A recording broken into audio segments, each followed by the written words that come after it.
detrás de todo ese trabajo que hemos hecho hoy, estamos charlando de un tema que a mí me parece sumamente interesante y que de golpe todavía no hemos definido muy bien, y es con el que yo quiero arrancar esta conversación, chef, y es, para usted, ¿qué es un gastrónomo? O sea, porque ese es un tema complicadísimo, sí, versus lo que está pasando ahorita de estudiar gastronomía, pero también el perfil de salida. Para Luis Forero, ¿qué es un gastrónomo y qué debería ser? Y pues si uno se va a la definición real de la palabra, el gastrónomo en teoría debe ser la persona que ha estudiado mucho el tema de la comida en un aspecto completamente cubierto de todo, pero yo no he podido definir tampoco hasta dónde llegan los límites del concepto de un gastrónomo con los de un historiador o con los de un cocinero, porque cuando a mí me dicen que el oficio de cocina como tal ya no se llama cocina sino gastronomía, quedo un poco perdido porque no sabría qué hacer en el caso de que tenga que contratar a un gastrónomo o en qué posición dejar a una persona que se contrate conmigo o que yo tenga que trabajar con él en alguna circunstancia como gastrónomo, porque pues entrar dentro de una brigada de trabajo de cocina de un gastrónomo a estudiar qué, o a mirar qué, o a analizar qué tipo de procesos.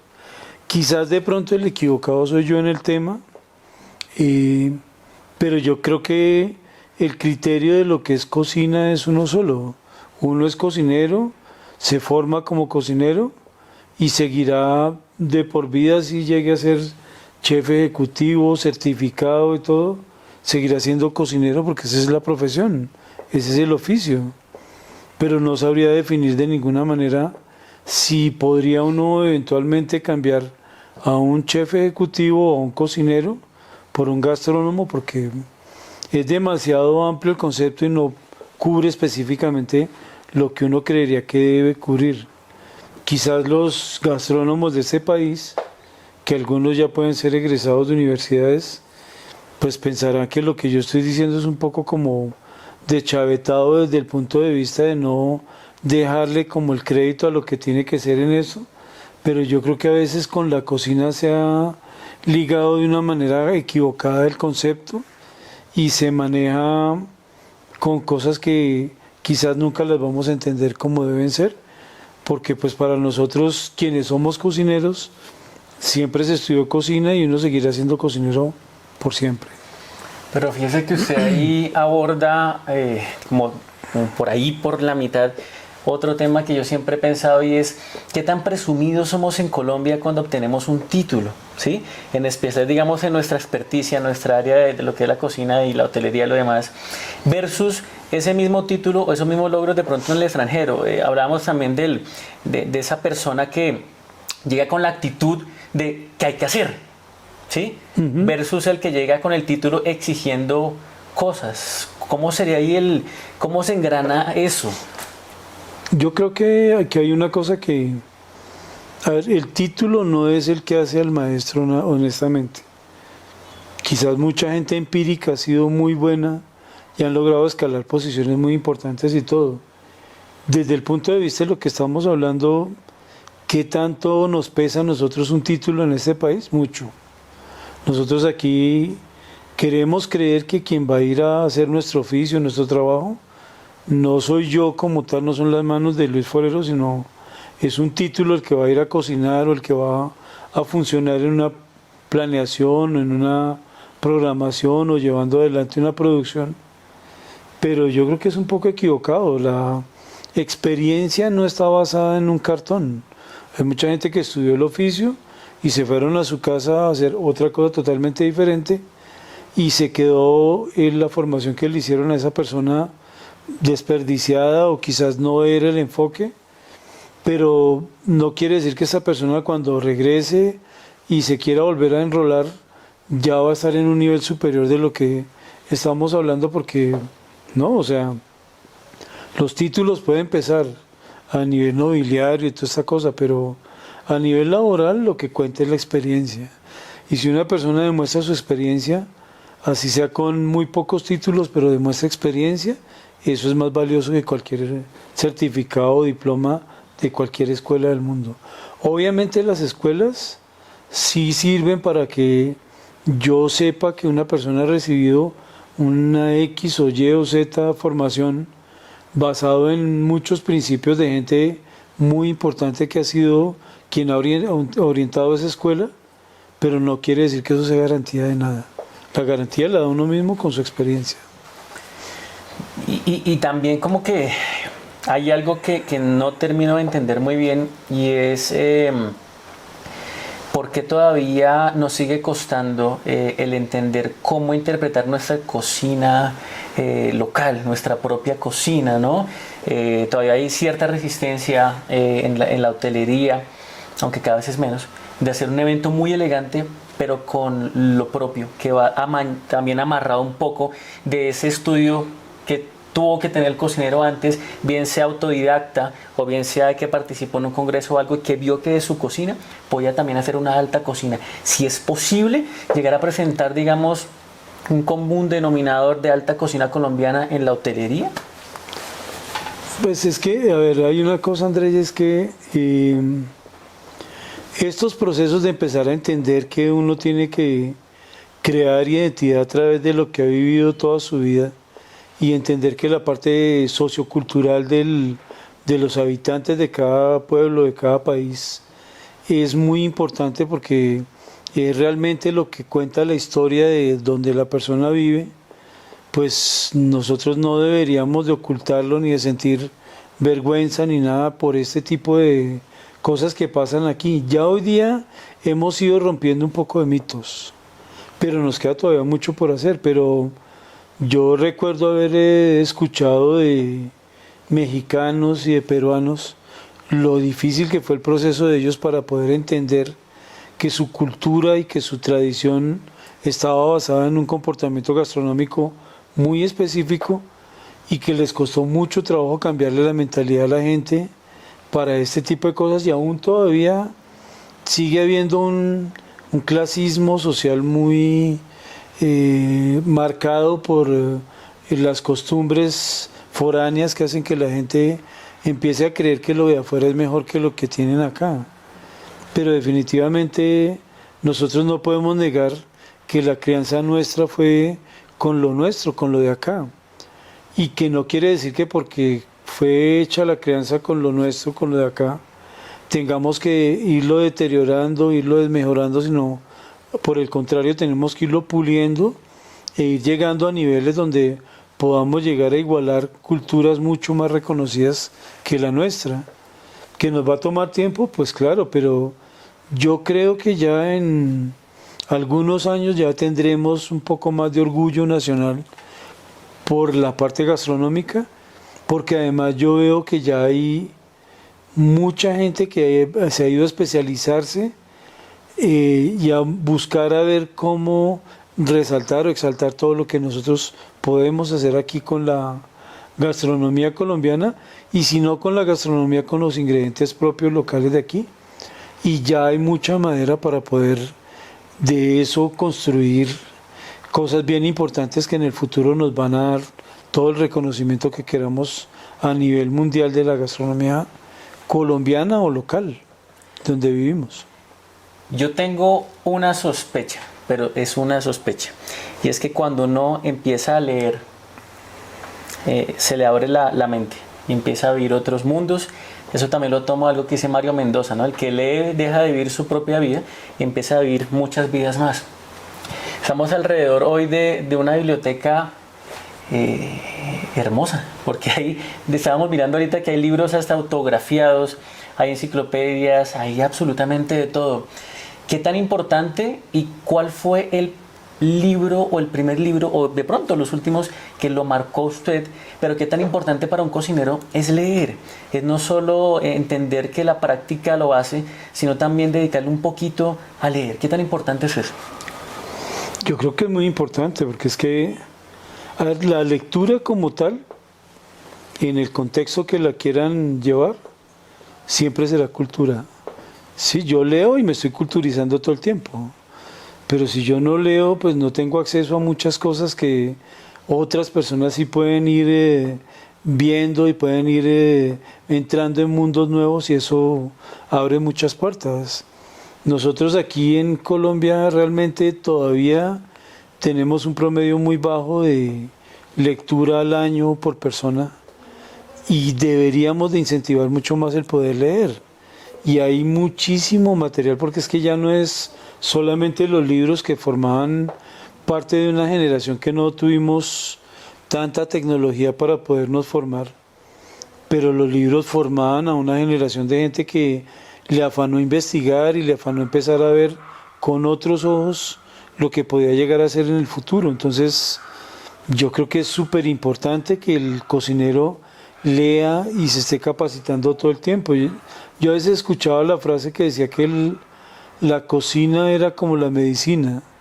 que cada día se tiene uno que estar actualizando porque salen nuevas tendencias, hay muchas novedades en la parte de cocina, se generan nuevas técnicas, se conocen más etnias que están haciéndole aportes muy fuertes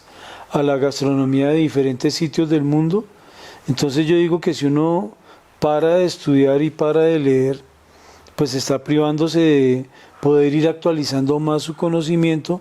y poderlo ir colocando dentro de lo que uno hace en su trabajo normal de diario.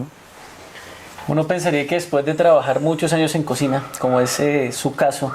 y no trabajar, digamos, de cualquier manera, sino con tanta intensidad, con tanto profesionalismo, pues dijera, bueno, llega un punto donde ya uno no quiere volver a cocinar,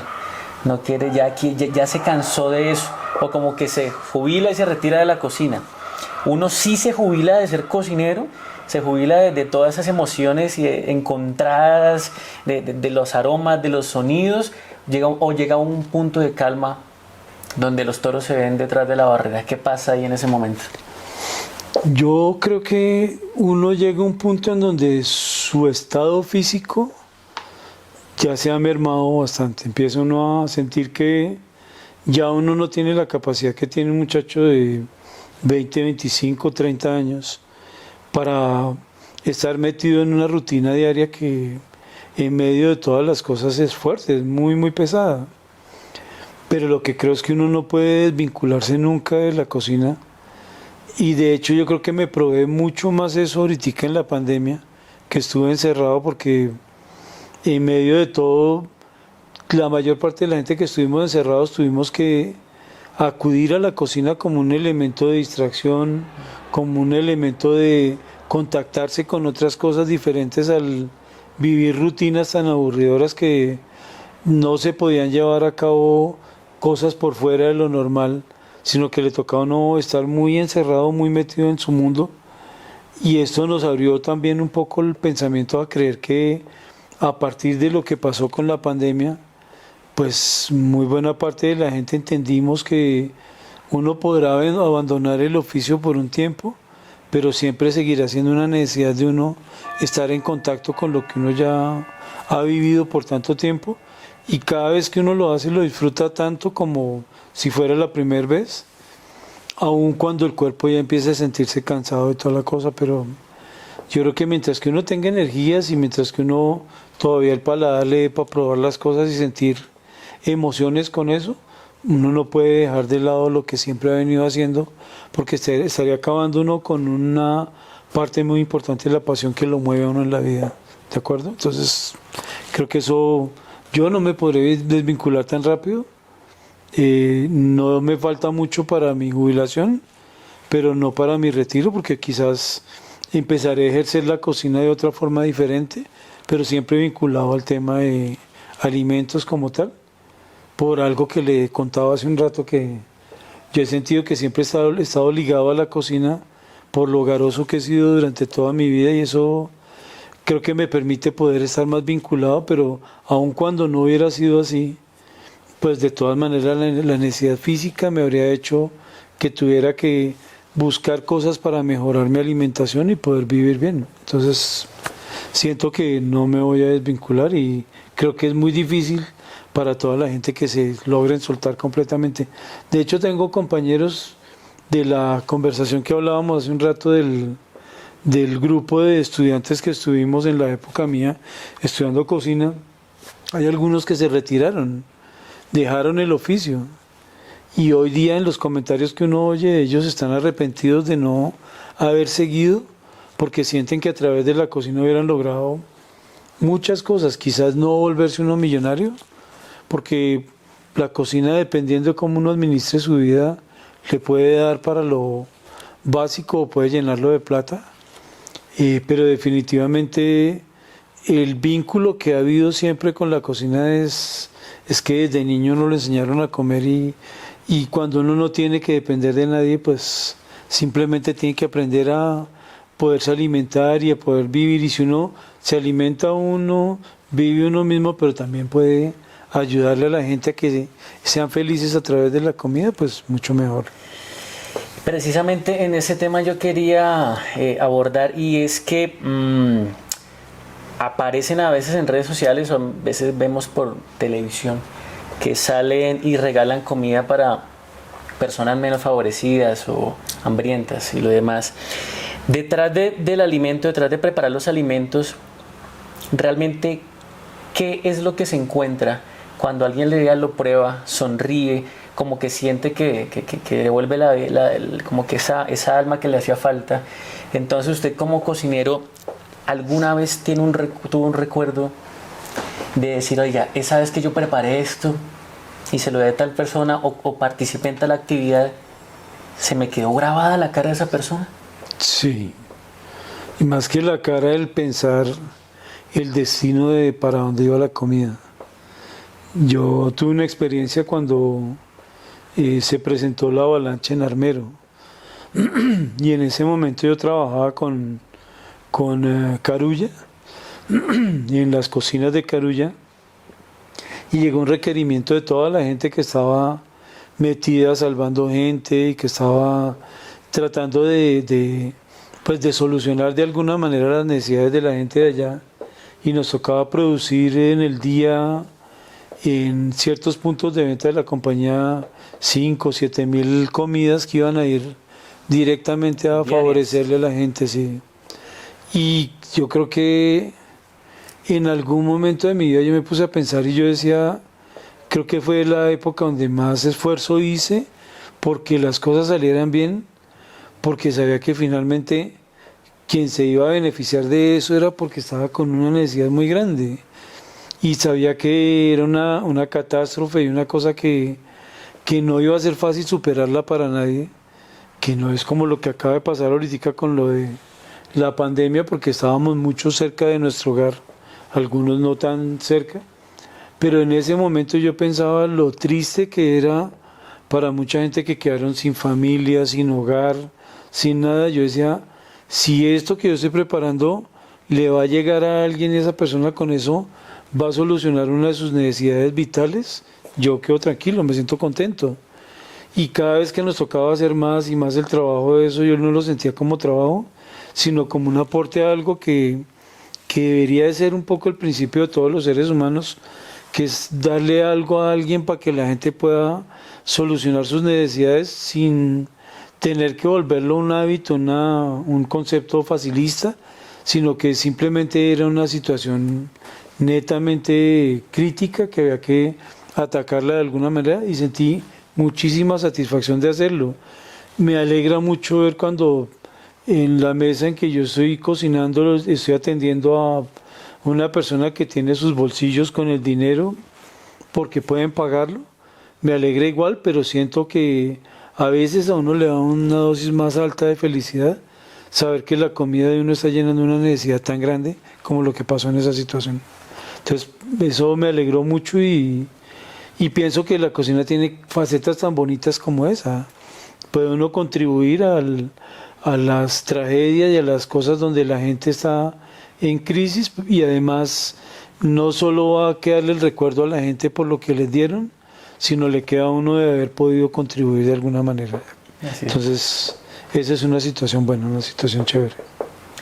Luis Forero hoy se arrepiente de algo, en algún momento que haya dicho, hombre, yo no debía de haberla hecho esto, no debía haberle hablado de esta manera a este compañero o compañera,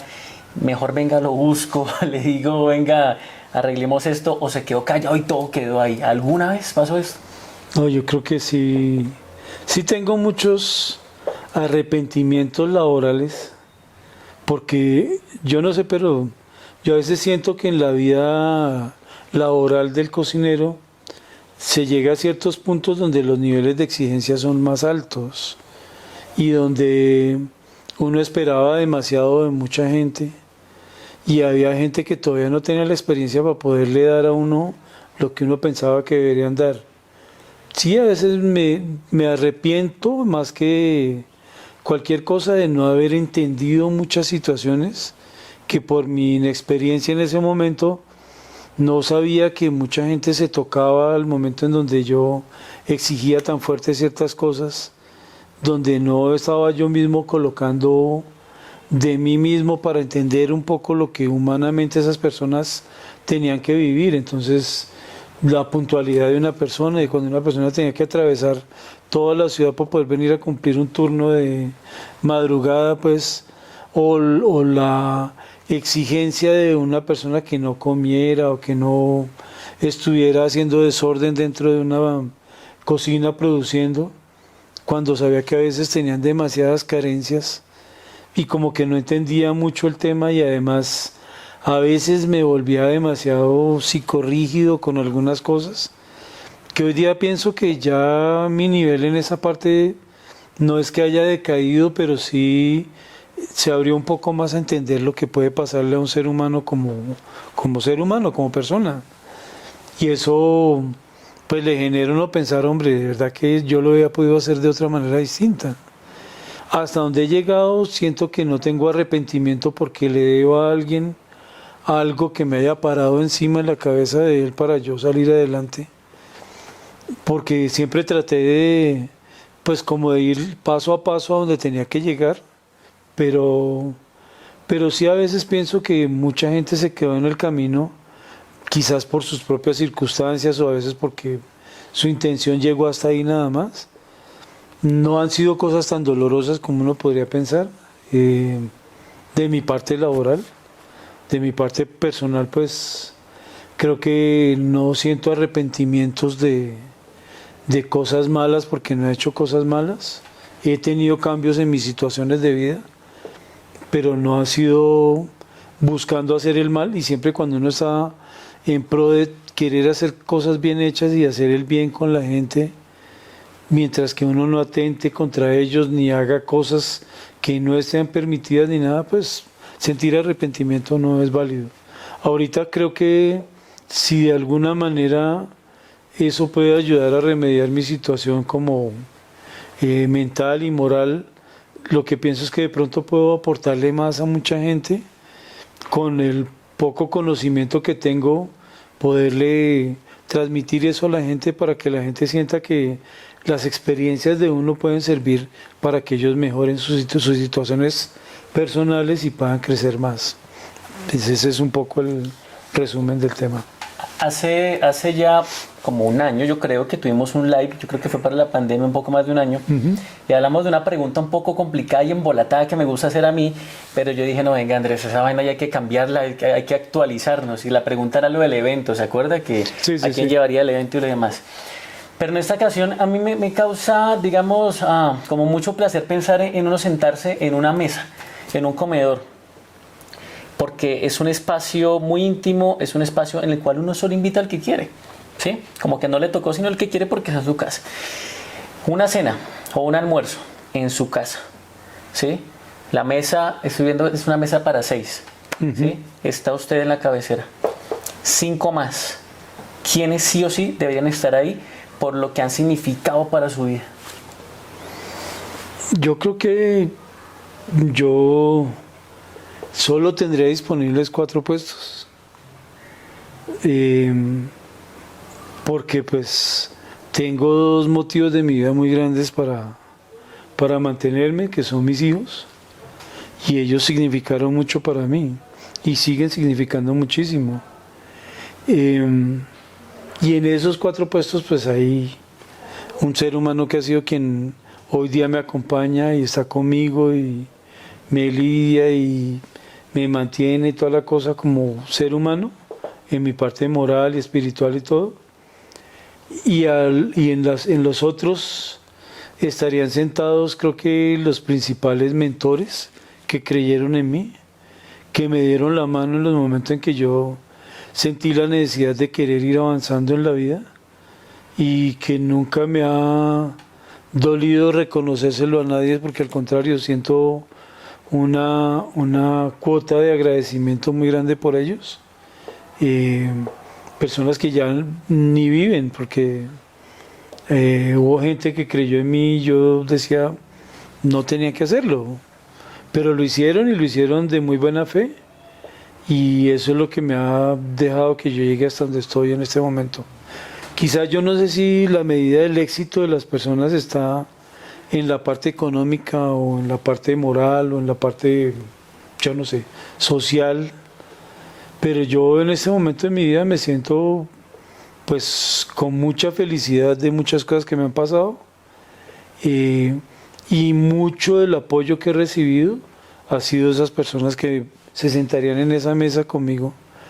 y no porque yo sea arribista, ni mucho menos, porque han sido personas muy humildes en su momento para poder apoyarme, y de ninguna manera pensaría en cosas diferentes a eso. Hay mucha gente que le ha contribuido a la vida de uno, que también uno tiene que ser honesto y tiene que ser agradecido de ese tipo de cosas, pero para mí hubieran sido de ellos, y sé que con eso le cumplo a mis principios como ser humano. Yo no soy ni mucho menos rezandero ni nada, no es que no crean las cosas, pero siento que mi Dios se ha portado muy bien conmigo, me ha dado la oportunidad de poder vivir y seguir viviendo, y yo creo que debe haber todavía algo bueno por ahí para uno. Entonces, por esa parte y por esas razones, siento que a quienes sentaría en la mesa con seguridad son mis hijos, que son lo principal del tema, y a la persona que estamos hablando, porque me parece que tiene todo el reconocimiento, y así a un sinnúmero de personas que quisiera tener una mesa de 100 puestos para poderlos tener a todos sentados, y quizás no se sienten en esa mesa, pero siempre tendrán mi reconocimiento, mi agradecimiento, porque una de las principales cosas que uno en la vida tiene que aprender es a ser agradecido, y eso le tiene que ayudar a uno para no sentirse tranquilo. Pues chef, espero que esa sea la primera, ojalá, de otro encuentro por lo menos más adelante, que sin duda alguna siempre le enseña a uno más, y yo siempre defiendo que los años se enseñan cosas que los días desconocen. Entonces, haber estado con usted, haber aceptado nuestra invitación para compartir no solo cocinar, sino compartir desde el alma lo que uno piensa, sin filtros, sin fingir nada, pues ha sido de verdad que maravilloso, de verdad, muchas gracias. Con mucho gusto, Andrés, y ojalá, yo siempre he dicho que desde la primera vez que yo empecé a tener contacto con usted, sentí que era una persona con quien me identificaba, y creo que es un principio de una muy buena relación de amistad que va a tener mucho tiempo, y que mientras que yo pueda colaborarle de alguna manera, cuente conmigo, que ahí estaré, en la buena y en la mala, me toca, porque yo creo que vale la pena hacerlo. Entonces, creo mucho en sus proyectos, y ojalá este proyecto sea de los bien exitosos, y si hay que empujarlo, impulsarlo, cuente conmigo para eso, porque sí creo que se necesita más gente como usted para que todos pensemos un poco más colectivamente, y lo felicito porque está haciendo un trabajo chévere, y ojalá lo siga extendiendo muy fuerte, y la gente lo entienda. Gracias, ¿de acuerdo? Chef. Pues me voy feliz con esta conversación, y aparte de ver muchos libros, que los que me conocen saben que es mi otro gran amor, la lectura. Así que los invito a que vean esta conversación no una vez, sino como 2 y 3 y 4 y muchas más. Escriban los comentarios, busquen al chef Luis Forero si aún no lo siguen y empecemos a enterarnos un poquito más de lo que a veces aparentemente nos muestran las redes sociales de la cocina. Para todos ustedes un fuerte abrazo, gracias por habernos acompañado y ya saben, como siempre al final, muy pero muy sólidos.